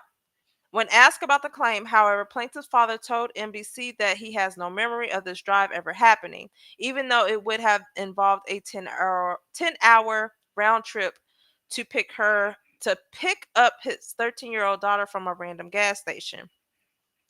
And like virtually any other parent, he was confident that he would have not forgotten such an incident. I feel like I will remember that, and I don't. Okay, we already talked about that. It is extremely unlikely that Mr. Busby spoken with plaintiff's father as part of the reasonable inquiry into the claim. The FAC would have alleged that he picked her up. The logical takeaway is that Mr. Busby elected to file a complaint without um, finding out whether the only identified witness could confirm plaintiff's story. Oh Lord, the fourth part. The FAC contains other allegations refuted by publicly available sources. For example, it claims that the plaintiff watched the VMAs from outside Radio City Music Hall on a jumbotron and spoke to limousine drivers to try to talk her away into talk her away into the event or later party. But photographs established that no such jumbotron existed. Uh, NYPD confirmed that MTV's permit request was the. Oh, can y'all see that? All right, so that is, I guess, the line, and then it was barricade. Here's the police officers, and then there's the limousines. Whew. Y'all don't find it funny that Busby wasn't at the interview with her? My theory is he knows the story is a lie. What lawyer let their client the interview without being? But that is the thing. I don't think she told. I honestly don't think that she even asked Busby to do the video or to do the interview. I've seen so many and not just her. I've seen a lot of people on YouTube and everything giving out interviews while they are actively on in these cases. I I'm telling y'all now, like our firm, the firms that I contract with, they don't allow for anybody to go on any interviews without first seeking, permission. We ask that clients do not post on their social media. There's a number of things. So I don't even think that Busby was notified or anybody was notified that she was doing this interview, for one. Number two, now this is just my opinion. NBC probably contacted her and say, "Hey, we'll do an interview." Now I don't know if they pay people to do interviews, but that could be another thing as well. So I don't see Busby saying, "Okay, let's go ahead and sit down with NBC," because otherwise he would, or a responsible attorney that's working on the case would have been with her. But I don't even think that's the case. Oh, look at all them people there. And this is the VMA red carpet. I don't see nobody getting out them whatchamacallit, child. Let's see what this picture look like.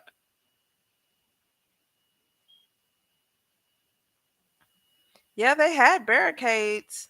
They had a lot of barricades, y'all. Oh, that's the real Slim Shady.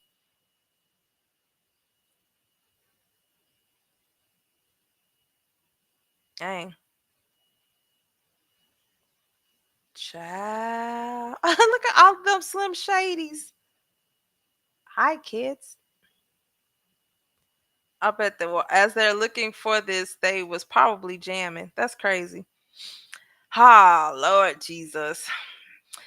The First Amendment complaint also describes a house with a U-shaped driveway located within 20 minutes of Radio City Music Hall, but public property records confirm that Mr. Combs did not own a residence at that time that matches this description. All of this information was in the public record before Mr. Busby signed the First Amendment complaint. Da da da da. The fact that he chose to include each of these demonstrably incorrect facts in the complaint demonstrates that he failed to undertake inquiries to locate the publicly available records, photos, and videos that belie these allegations before the suit. So, yeah, so blase, blase, blase. Okay. All right. So, why y'all want him to have sanctions? I'm just going to sum this up so we won't be here too long. Um, That interview would have hurt Jay-Z if NBC didn't fact check her. Oh, you said it would have hurt. Hell, he is hurt. I bet money was involved and he got a cut. Lord Jesus. y'all better not do Busby. Hey, Alice RN. I feel like the judge gave him a warning about drowning the court in all these motions and belittling Jane's counsel. Busby also defended his position on what he used to assert facts in this case. That is true. That interview would have hurt Jay-Z if NBC did not fact check her. I don't think Busby knew NBC was going to fact check that woman. I honestly don't think that he knew that NBC was going to interview until the interview happened. They're all working together to take Jay-Z down. Diddy is hopeless. case, he's already gone. My thing is though, and through all of this, and I don't know if people are peeping this though, Diddy has not expressed anything. He has not said no, Jay-Z wasn't there. Am I the only person that is thinking about that? I'm just saying, this man publicly, well, not publicly, but he spoke out about Luigi being treated with respect and him not getting respect. But yet you have not came out and said Jay-Z wasn't there. The only person, but I guess if he said Jay-Z wasn't there, then you admitting that you was there. Child. Or at least be like, neither one of us was there. Or something. Neither one of us. I have to go back and read the answer because I want to see. I'm pretty sure that they denied it, but whew. um, the court should deny or dismiss the First Amendment complaint and sanction Buzbee, because his conduct. Wait, Mr. Busby's failure to conduct anything close to a reasonable investigation of the claims here violates Rule 11. So, because this man did not properly vet his client, did not investigate the factual allegations, but yet signed a petition, the first amended complaint, and filed it with this court. That is, and so pretty much he did all of that, violated Rule 11. Therefore, Spiro is asking him to be sanctioned and dismiss the first amended complaint. That's all that this is talking about. I ain't gonna go because I ain't trying to keep y'all long. I gotta do some work and I'm hungry. My issue with this is, once again, they said Mr. Busby is a repeat offender. On October 14th, he filed a different complaint on behalf of an anonymous John Doe against Mr. Combs that has contained easily disprovable allegations. For example, the complaint asserted that John Doe had never been married, but CNN reported the contrary. He was married and his marriage purported ended after the alleged assault. This is information that an attorney could obtain during an introductory meeting with his client by simply asking questions about his marital history or how the alleged assault impacted his life. Oh my gosh. Yeah, I just want y'all to know that Busby ain't physically sitting down drafting all of this, okay, or taking these calls. So I do put blame on the other associate attorneys, paralegals, and legal assistants who ain't doing their jobs. Because this is embarrassing. I don't know. Because when we get clients in, I put them in the system. I ask everything: name, date of birth, address, email address. Is you married? How many kids you got? So on and so forth. Because one, if we do get to litigation, I ain't about to sit here and go back and ask you all these questions. But yeah, so I do agree with that. Wait a minute. The complaint also asserted that Doe was assaulted in 2006 in the Hamptons at Mr. Combs' white party. But again, CNN revealed that the white party was held at St. Tropez in 2006 and in the Hamptons 2007, something Mr. Busby could have learned simply through a Google search. It was only after CNN's reporting of the errors that Mr. Busby filed an amended complaint changing the year to purported assault to 2007 and the detail concerning those prior marital status. And that's the thing that whew, if they get to the discovery phase, so if they, in the event that they do find out information during, before the discovery phase, then yes, amend the complaint to include that updated information. But if they go through discovery and they find out things, then yes, it would be updated. So if they go through discovery with Jane Doe and it comes that it's not the year 2000, it's the year 2003, then you'll amend the complaint to say it's 2003. That's it. Let the girl go to litigation.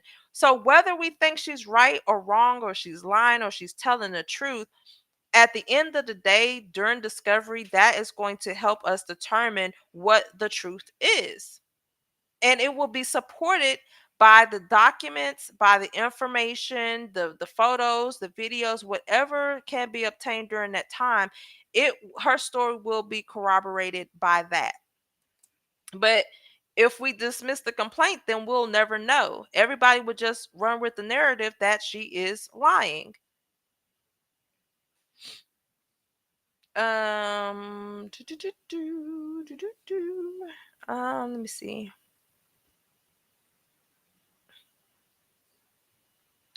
How are we supposed to know what he said? Well, that's what somebody said, but they listening to their calls, and y'all know that people be listening. They be like, "Ooh, if an inmate is listening to his calls, right? Then he tell his wife like, "Hey, babe, hey, dude in here mad because Luigi up here, because Luigi in the same jail as Diddy." So it could spread around, and they make them calls to their loved ones, and the loved ones tell somebody, then somebody tell somebody else, and next thing you know, that we all know. I think that's what it is. Good point. Has not said Jay-Z wasn't there. Nobody knows if is no, nobody is though. But Chuck, man, Diddy calling and he talking, people gonna talk. People gonna talk.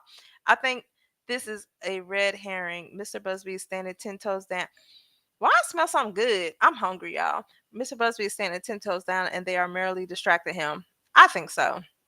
Assuming their own innocence, they need to let it play out fair and square. That's all I'm getting out. That's all I'm saying. Let this shit play out. If you want to clear your name, let it play out. But I understand, as a defense counsel, you have to do everything in your power to get this case dismissed. You got to find all the loopholes to jump through in order to say, okay, let's get this case not the case, to get that First Amendment complaint dismissed that names Jay-Z as a defendant. That's all he's paid to do. Nothing else. I believe that woman was planted by Buzbee. That's just my opinion. Alex is still trying to litigate the case ahead of schedule. He is. He is. Yeah, that does happen. All right. Let's see. Let's see. Mr. Busby brushed away these glaring factual and that. Okay, so he did another case, and come to find out, the dude was married, and the year that he said it happened wasn't 2006. It was actually 2007. Okay, so that's it. Let's see. Why else y'all want it to be dismissed? Okay, so because of the NBC News article, he's still refusing to let the FAC go. No corroborating data can fix the problem that virtually every event in plaintiff's narrative is contradicted by an indisputable facts. At any rate, even if there was some reason to conclude that the complaint could be salvaged, the appropriate course of action would be voluntarily dismiss the complaint without prejudice under the Rule 41, while Busby determines whether the claims have a reasonable factual basis, not to leave a fundamentally defective and defamatory complaint on the docket while Mr. Busby does the work he should have done before he commits suit. So, meaning that, okay, if he even, let's see. So, if Busby wanted to conduct further investigation, all right, what Spiro is saying is that file a voluntary motion to dismiss the amended complaint without prejudice, do the investigation, and if you find what you need to find, ask the court to, well, not ask, file it again. That's what without prejudice. Now, if it was with prejudice, you wouldn't be able to file again. So without prejudice. But once again, I want to tell everybody this is an SA case. This is not a normal civil case. So there's actual case law and reasons as to why certain SA cases in New York do certain things. All right. So we don't have to believe her story, right? But because of the allegations, the nature of the allegations, it kind of follows a different path, but still sticks to the federal rules of civil procedure.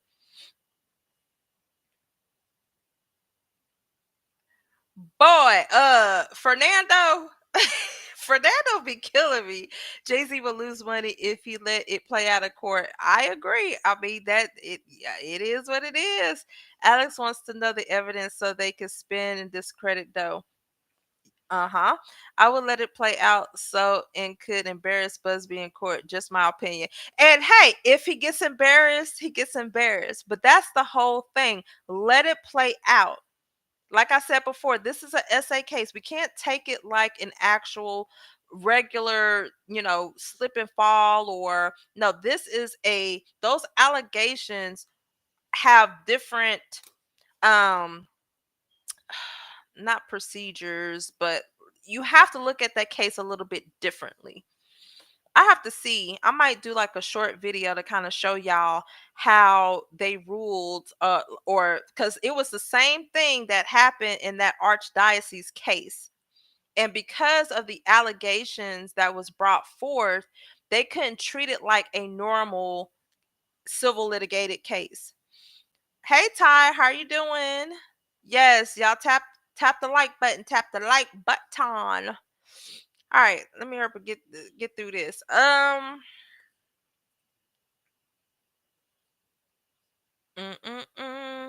Yeah, so they're just saying, hey, volunteer dismiss this, do your investigation.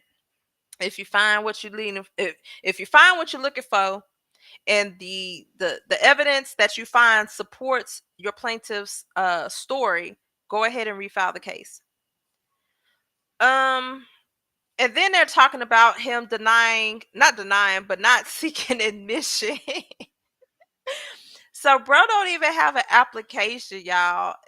So he is admitted in the Eastern District of New York, but not the Southern District. I don't know what dude is doing, but he keeps, so because he hasn't filed that Pro Hoc application, he can't be signing his names on the pleadings. However, he is signing his name on these pleadings and he's filing them. So I don't know if there's something that we don't know, but I'm confused. And so they own his behind about this. Oh, wait. Okay. So his application is pending. So they're trying to question as to why he hasn't even sought an interim admission. I didn't even know there was an intern admission. So you can seek an interim admission pro hoc vice before or while your application is pending. Oh, he said, assuming that an application has even been submitted. I don't know. I really don't know about that. And there's no way for me to check. I could check all other districts, but for the Southern District, I can't check. Let me see. Finally, the nature of the allegations here warrants sanction. This is not a contract dispute or a patent case. This is an allegation of child rape. To sign a pleading accusing someone of such a horrific crime without adequately vetting the allegation, particularly when the defendant's prominence means that the allegation will be repeated in headlines across the world, is deeply wrong and unethical. If lawyers do not face consequences for such a caviar effort to destroy another person's reputation and inflict emotional harm on his beloved ones, that tactic will proliferate. So they're saying pretty much make an example out of Busby. Together, these factors justify a strong sanction. That to end, Mr. Carter respectfully requests that the court dismiss the First Amendment complaint and impose monetary sanctions against Mr. Buzbee and the Buzbee law firm. Um, and here they are. They're citing cases in which sanctions was actually imposed. But once again, it's not no cases that are similar to this case. That's the only thing that's getting me. This dismissal is appropriate because the First Amendment complaint was not the product of a reasonable inquiry into the facts, and a monetary sanction would ensure some measures of deterrence of this sort of conduct in the future. This that sanction could take from that sanction could take the form of reimbursing Mr. Carter for his attorney fees and costs incurring and defending against this action. All right, so it's not going to be, well, it's up to the court on how they want to sanction him. If they want to say, okay, you have to pay $500 to defendant's attorney, but also you need to pay for his attorney fees and the costs that are associated for fighting this action. So they're not asking him to be, disciplined by the state bar or for the Southern District of New York. They're not talking about reporting him. They're just asking that he be fined. I think that's the best word to use. He be fined and pay for Jay-Z's attorney fees and the court costs. That's it. Oh, that was a long, child. That was a long. I ain't reading this declaration. So this is a declaration. All right. So these are the exhibits. Let me see. I think this is the NBC News article. We'll just briefly go through these. We ain't about to spend too much time. Look at them. Oh, buddy, buddy. Mm. Oh, this is the news article that who put this out? NBC. So this is the news article that was put out. They have so many pictures together, but they weren't friends or buddies. He said Sean Carter is the only person that can actually call him Sean. Okay. Make that make sense. Oh, okay. So this is the Lotus. Hold up. Let me pull this up so I could tell y'all exactly which one it is. All right. So picture two is all right. So this is Jay-Z at the Lotus nightclub. And what time is that though? That's the thing because after I keep saying it, after the show is the after party, and after the party is the hotel lobby. So what time was this? So he could have went to the Lotus, right? And then after that, they had a party at Diddy house. I don't care what y'all say. Like they said, it's always a party after the party. All right, so this photo is the awards ceremony at Radio Music City. You can kind of see where the limousines are. I don't too much see the barricades, but you can see that there's people. So I don't know about her accessing some things. We already watched these. So that's the crowd, and we see the barricades. Let me go through this. Slim Shady concert. All right. So I ain't reading no transcript. This is of the Chris Hansen show. What is this? Oh, this is them interviewing Tony Buzbee. So I'm not going through no transcripts. 7 is a transcript too of what? Of the press conference transcript. 8 is photos of the Twirl nightclub. I don't know what in the world she saw in this man. He just ain't my cup of tea. Photo by Henry McGee Globe. Cause you know how we go to parties and you take pictures now, you see a phone in everybody's hand, right? Now and she ain't have no yeah. This is things that make you go hum. I'm gonna get to the comments. Let me get to this. This is the deed. Wait, not the deed, but it shows doc date. Is this the Hamptons? The Hamiltons, the Hamptons, Manhattan. Hmm. How many houses did this man have?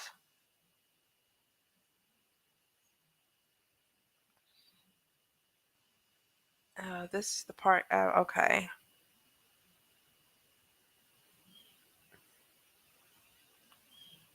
Wait, hold up. What is this? So this is the detail type deed collateral bureau. Good grief. $14 million. And this shows my hand. I think these are two different whatchamacallit. Whatever 813 Park Avenue is. Exhibit 10 is the CNN article talking about the white parties, and I'm looking for photos. All right, so here's 813 Park Avenue. This definitely ain't it. Ain't got no darn it don't have no driveway. I'm exiting out of that. 12. That's a transcript. I want to see the downfall of Diddy. All right, so wait, 13. This is it. So y'all, okay. This is it. This is what I showed. This is the only White House. Now, from Radio City to this address that I put today is about 2 hour drive. Now we gotta think this is two how much? 24 years later. All of this, well, I don't want to say all of this, but the route could have changed. You see what I'm saying? However, that goes back to, addressing the dates and times and the feel for the drive there and all that other stuff. So for her, 2 hours could feel like 20 minutes. We don't know. But this is the only thing that I looked and I saw. It had a U-shaped driveway in the front. It has a U-shaped driveway way, and this is the only white residence. And I think in that video that I did, that I kind of went it down my little rabbit hole. Um, the inside of the house has a large living room area, but I couldn't see exactly where the bedrooms. I ain't doing all that. So I'm thinking, what if this is the house? What if this is the house? Because he purchased this house in 1998, and he has had parties at this house. All right, let's go. It reads off as exactly what it is: intimidation. They want to discourage any other future lawyer from bringing any case against Mr. Card. Okay, that's what I'm saying. They want to make an example out of Busby to scare off anybody who is thinking about suing Jay-Z. They are playing the man and not the game. Mr. Spiro is not doing a good job at counseling his disturbed and vulnerable client. Fernando said, Cap. All those other Marcy Croft and the rumored Bay Good donation happenings, they were them doing good, much unethical and professional. In the Ramir Godmother case, Mr. Carter concealed owning Exactly, I seen that. And so carefully, fully vouch for anyone. And that goes. I promise y'all. Let me click out of this. And now I'm gonna wrap this up so I can actually get to my me working. But the grandmother made a video a couple of weeks ago showing that people were showing up 4 o'clock in the morning ringing her doorbell. Like they have sued uh attorneys and judges because they were showing the whole thing was about jurisdiction. They clearly showed that Jay-Z had residence in New Jersey. They pulled up the property deeds, records, everything, but the court pretty much dismissed it.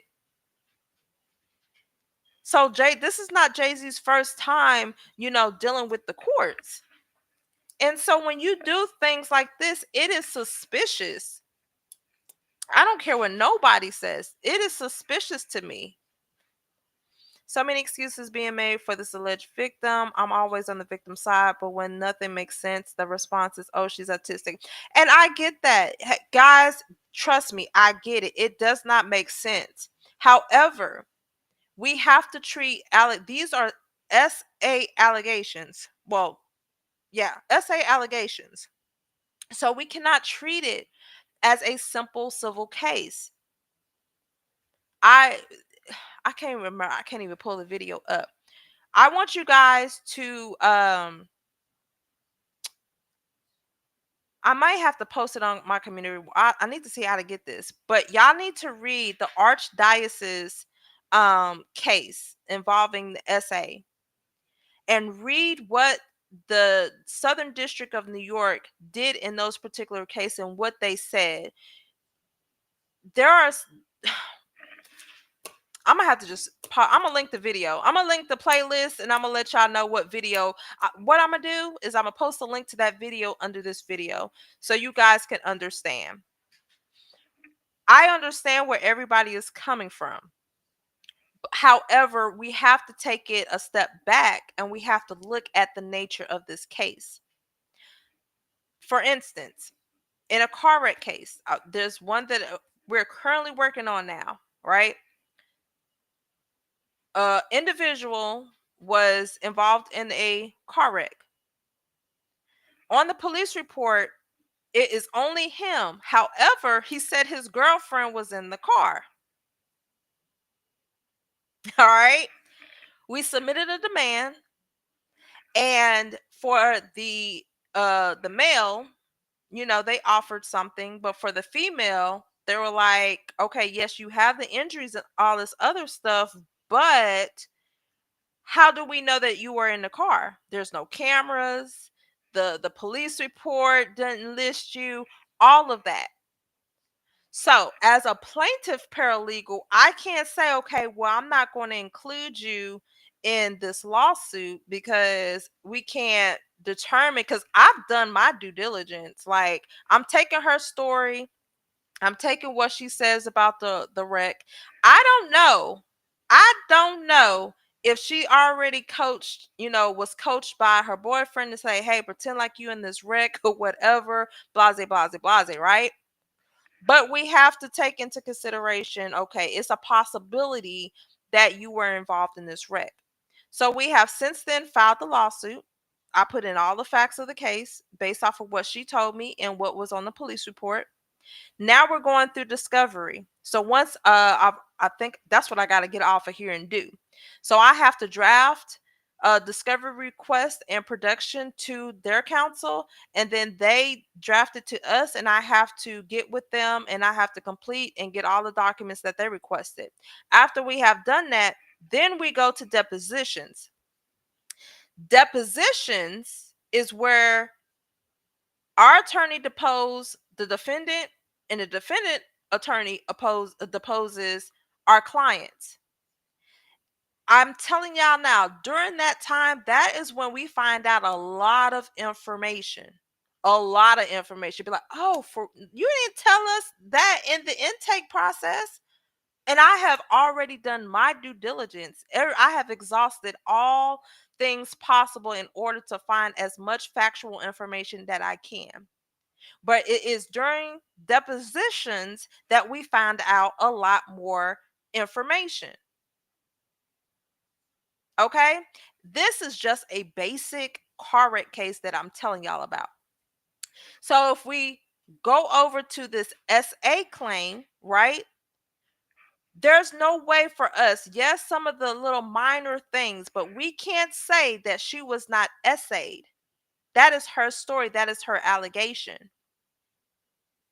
Now, in order to prove her claim or support her claim, plaintiff's attorney, Tony Buzbee, will have a list of questions that Jay-Z got to ask. He will have a list of documents that Jay-Z has to produce. And it could be videos, it could be surveillance, it could be a whole slew of things. That is the time where we have experts come in and review all of this stuff. Well, can you sit down with her and they have trained people who are in these and now I'm not even saying trained people, experts in those fields. If they need a psychologist or a psychiatrist to come in there and speak with her, that's what they're going to do. If they need for even though not a paternity test, a lie detector test to be done, that's not admissible in court, but at least it will be done at that time. So we can say whatever we want, and it's not me taking up for anybody. I'm telling you guys the process. This is how it works. We can say all day, well, they're making up excuses or her story has inconsistencies. We haven't even got to discovery yet. That's what I'm trying to get people to understand. This is an SA case. This is not your typical civil litigation case. All you have to do is a simple Google search and say SA cases filed in the Southern District of New York. Take a read. Look how and you will see who ain't going to rebuttal an SA allegation against them. We had Roman Catholic Archdiocese, so many people have rebutted or try to get dismissed a case involving essay against them. So for homework, this is the educator side of me.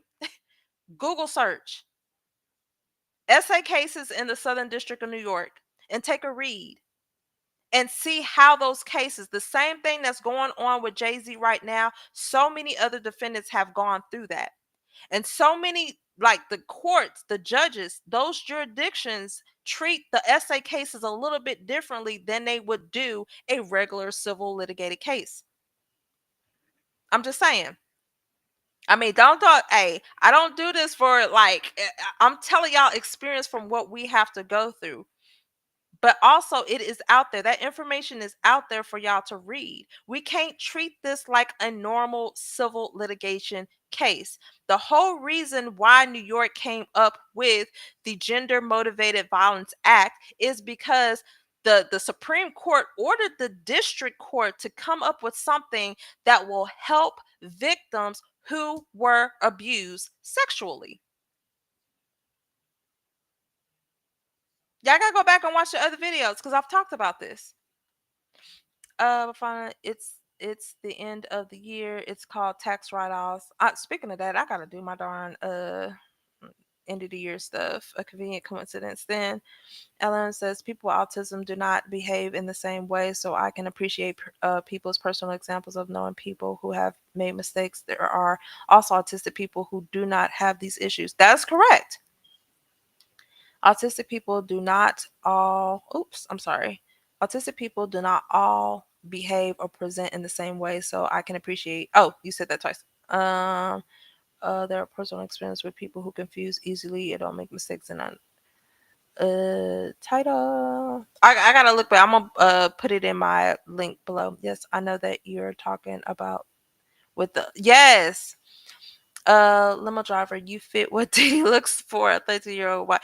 Hey, now she okay. Listen, you said a 13-year-old white girl with special needs sound legit to me. Look, just because you're autistic does not mean that you look a certain way. Okay, let's start with that. Number two, you gotta. This girl snuck out the house to go to the VMAs. I'm pretty sure she did not look like she was 13 that night. I'm just saying. But how many of them challenged them to sue him criminally? In the year 2000s, phones were coming out and were flipped, not smartphones. No need to collect. Yeah, that's true. So either way, they didn't even have. They couldn't even take a picture if they wanted to. If no new evidence is found, do you think this should get dismissed or at discovery, or should it go all the way to trial? Okay, so here's the thing. It's in the event that they go through discovery, they go through the what am I trying to say? The depositions. There we go. They go through the depositions, they have all their experts, and they do find that, it's sufficient in order to go to mediation, and that's one way. If it doesn't work out in mediation, then they go to trial. However, if during the discovery process that they find that they can't corroborate her story, then yes, a motion to dismiss can be filed at any time. There are certain deadlines that you have to file all motions with the court. So that all depends. And then YouTube had no camera or internet. Yeah, I remember that. I briefly remember that. That's why I was saying I had my little somebody said the Nokia 3000. Child, I thought I was the stuff for my little phone. But yeah, so this case, y'all already know I'm pretty excited, not because of this case, but this is probably one of the first cases that I'm actually staying on top of. But I am learning a lot in the process. And I do want to share what I learned with you guys. I do want to leave you guys with this. Y'all have to understand that this is an SA case. It cannot be treated as just a regular civil litigation case. So although she came out and said there are some inconsistencies in her story, or people are saying that they don't believe her, anything of that nature, we can't sit there because there's only a little bit of information that you need for an SA case in the Southern District of New York for it to continue. And that's why I say go and do your own research for SA cases in the Southern District of New York, and you see how some of these cases were ruled. Now, some of them were dismissed, and then some of them they kept going. But I'm going to put a link to that video that I was discussing the Archdiocese case, so you guys can kind of have a better understanding of the SA cases, how they treat them in New York. So just keep that in mind. So yes, there may not be a lot of information. There may be inconsistencies with her story. However, this is an essay case. Okay. Now, somebody just can't come up and be like, oh, he did this to me, and we file a case. That's not how that works. You have to have some factual, some facts with it. Okay. Yes, this isn't like any other case because of her being autistic in every situation of the case. Yeah, and there's also cases. So not only search up SA cases in the Southern District of New York, search SA cases with people with disabilities in that particular jurisdiction, and read on how they came about that case. Read the complaint, read whatever motion to dismiss that was filed by the defense counsel, and read any decisions or orders that was made by the judge of that court. And then you can kind of have a better understanding of why we can't treat an SA case as any other civil litigation case. But yeah, hey y'all, thank y'all for definitely tuning in with me going over this. I know I can be a little long-winded, but I hope everybody understand, where we at in this case.